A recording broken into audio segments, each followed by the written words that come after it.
Hello, and welcome to this episode of the GPCA Podcast.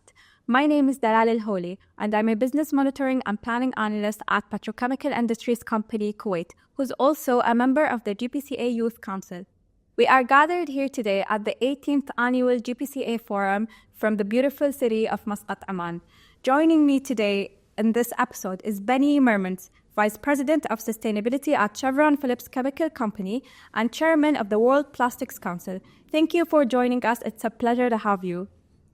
Thank you. And first of all, I would really like to thank GPCA, the organizing committee, and Dr. El Sadoun for having me here.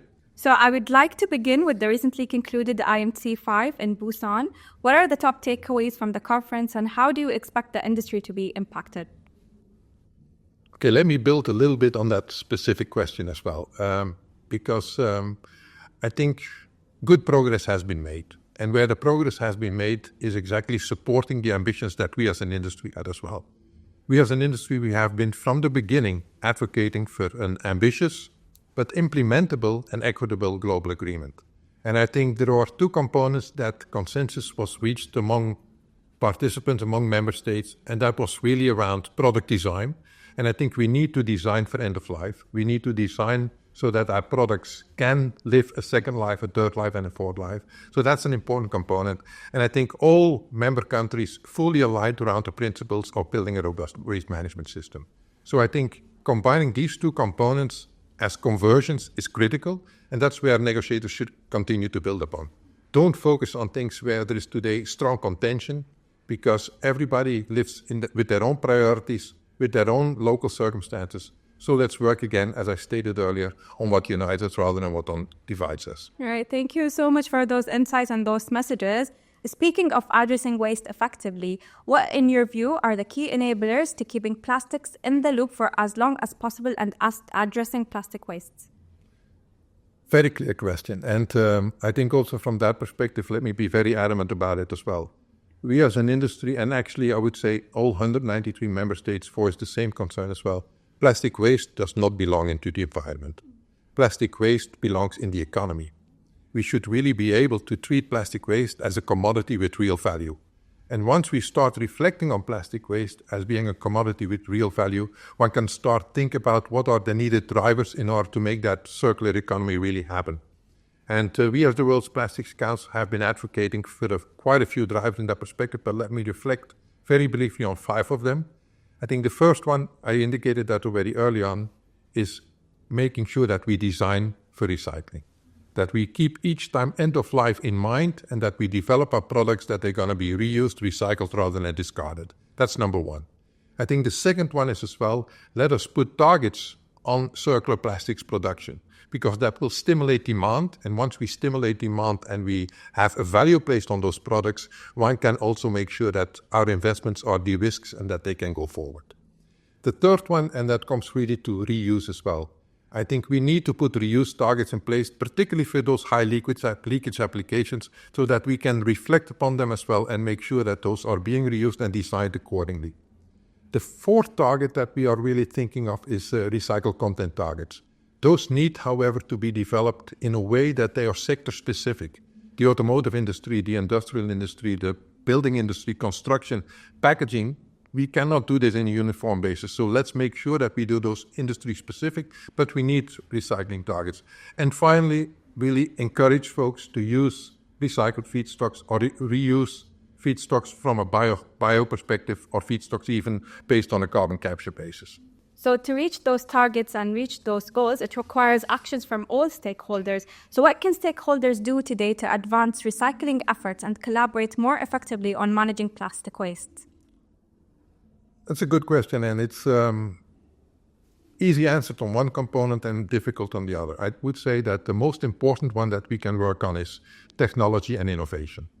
And we are seeing spurs of technology improvements.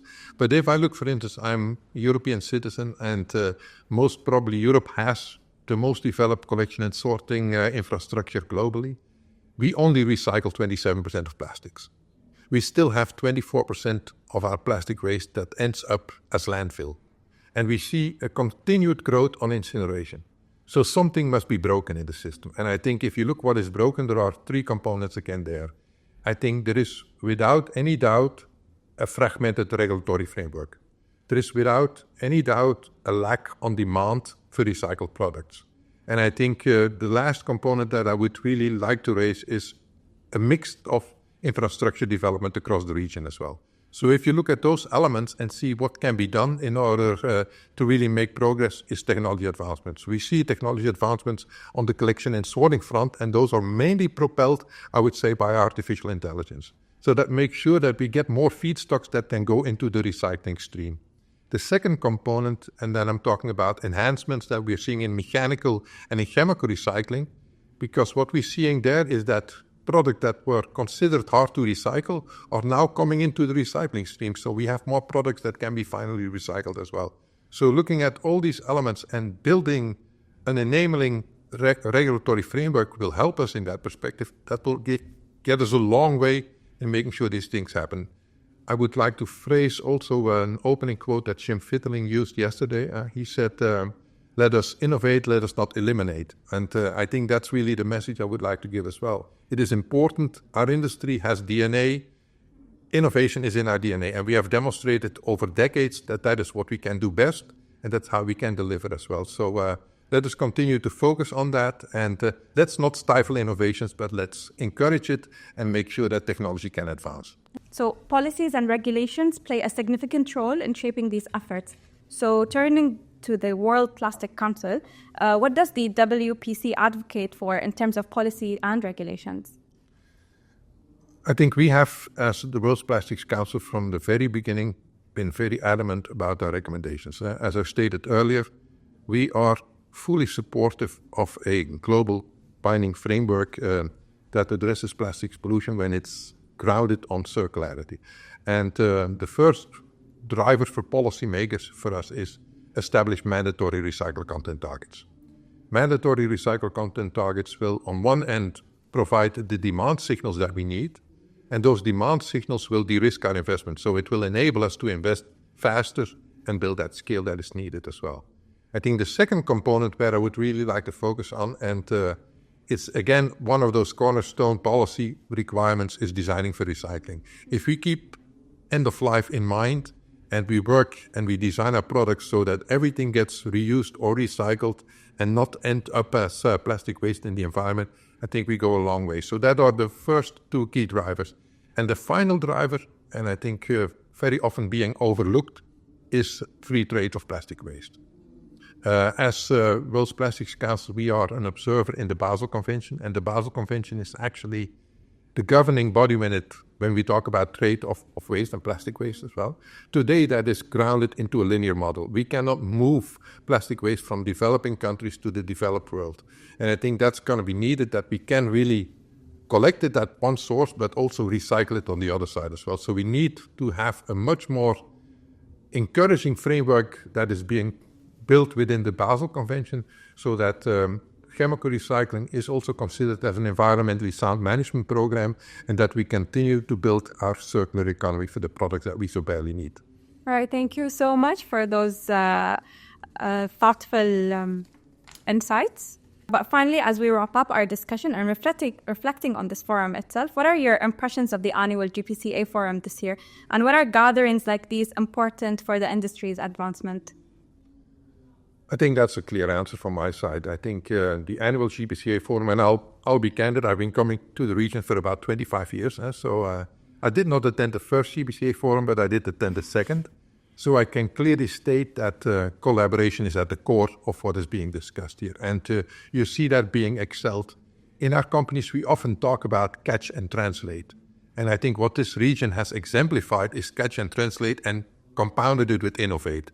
And that's what we are seeing here at the forum again as well. Sustainability is at the core of everything that's being discussed. So I would simply like to quote also from an American industrialist, Henry Ford, and I think most people know this specific quote. Coming together is a beginning, keeping together is progress, but working together is success. And I think if we ground that and really build on those basic principles, I would simply encourage us to stay working together to collaborate and make sure that sustainability becomes at the core of everything that we do and build that thriving society with products like plastic so we can also advance humanity. All right, Benny, thank you so much for providing those valuable insights and expertise during this episode.